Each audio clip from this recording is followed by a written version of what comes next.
John Mara, they make it through, but I said it, the compound so far of Marcos Gaming is huge utility. But I like the fact that in this, they tried to reclaim their old territory back for themselves. This is what they need to do. They wouldn't have to done if they really went for 2-2 split. But here it is, Megastar. This is maybe their opportunity to shine. They got 2 kills. They got Vexy already down, so they got 2 down away. Yeah, but Megastars. The high ground by INES and the distance. They're so good. They're so good, Imperium. Yeah. Oh, Jesus. I know. Grenades. I love it. But INS, now they got information also Megastar. The 2-2 split that came out from them is actually pretty good. So now at least they got a position to hold on to. But all the other positions are high ground. How are they going to defend this? Oh, actually, my apologies. I thought Team Tamilas were out. They were actually still in play. My apologies. One player is left standing for them. He's just proned his way through. He's proned his way through so much to the point where not even we can see where he is, but he has now been spotted. He is going to be on the cusp, on the edge of the circle down the southwest side as Jamara hold on to a tiny brown building as they just try and stay down the south of the circle. Elementrix, they're going to leave the compound now because it's on the edge, and they got to move on. We'll have to see what the circle's going to be good. As we see, unfortunately, Megastar taking a big F in this game. They'll be still in 6th position, still a great attempt. But now Danny finds the top 5 teams in this game. NS, Elementrix, John Mara, Marcos Gaming, and Team Tamilis are still in this game. As you mentioned, like Team Tamilis before they were out, but no, they still got 1 player on the board.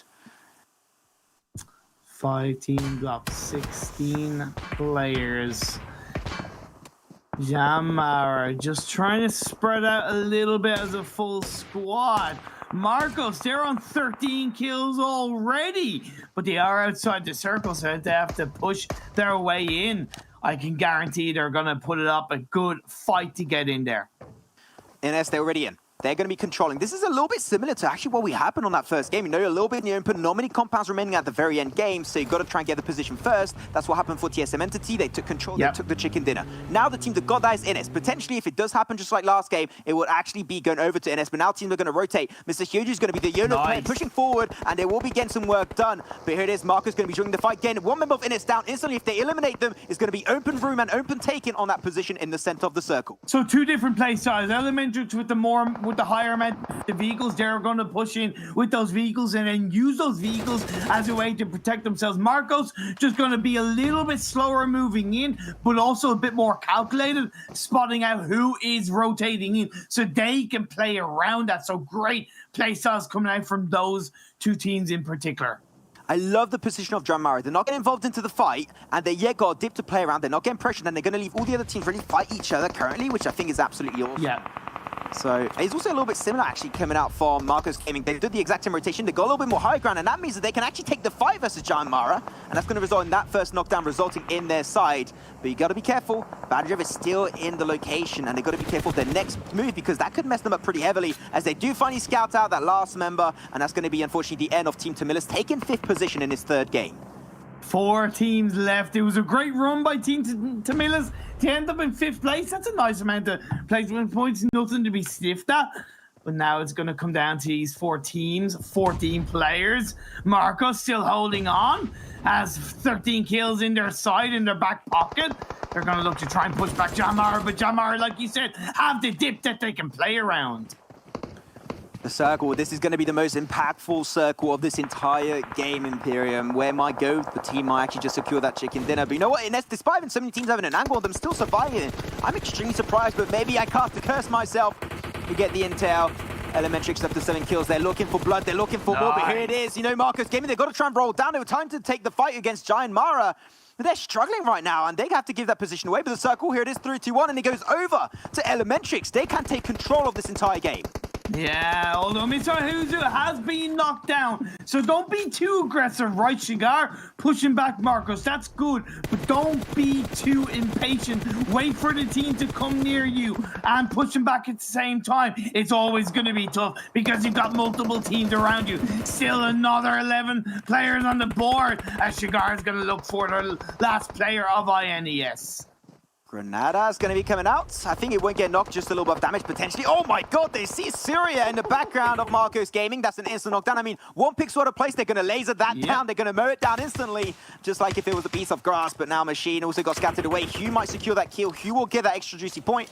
We'll have to wait and see. But here it is, 4 teams remaining, and we still really don't know who can take it. But Elementrix, they're taking control, putting so much pressure with those DMRs. Okay, so Max Cash, he has to move in right. He has to go down the dip of the hill. The second he disengages away from that smoke, that's going to be him out of it. But all the while, Jamara trying to make a push. But Bad Riv is ready and gets a knockdown. And he's got the Groza, actually. I don't know if it's from that crate specifically, but man, that Groza at this stage is a clutch, absolute insane machine. As it is, Elementrix up to 12. They're looking for more. And there's going to be Marcos Gaming eliminated in 4th position. 3 teams in it still in play with Jaimara and Elementrix. They taking control, and they want that dub.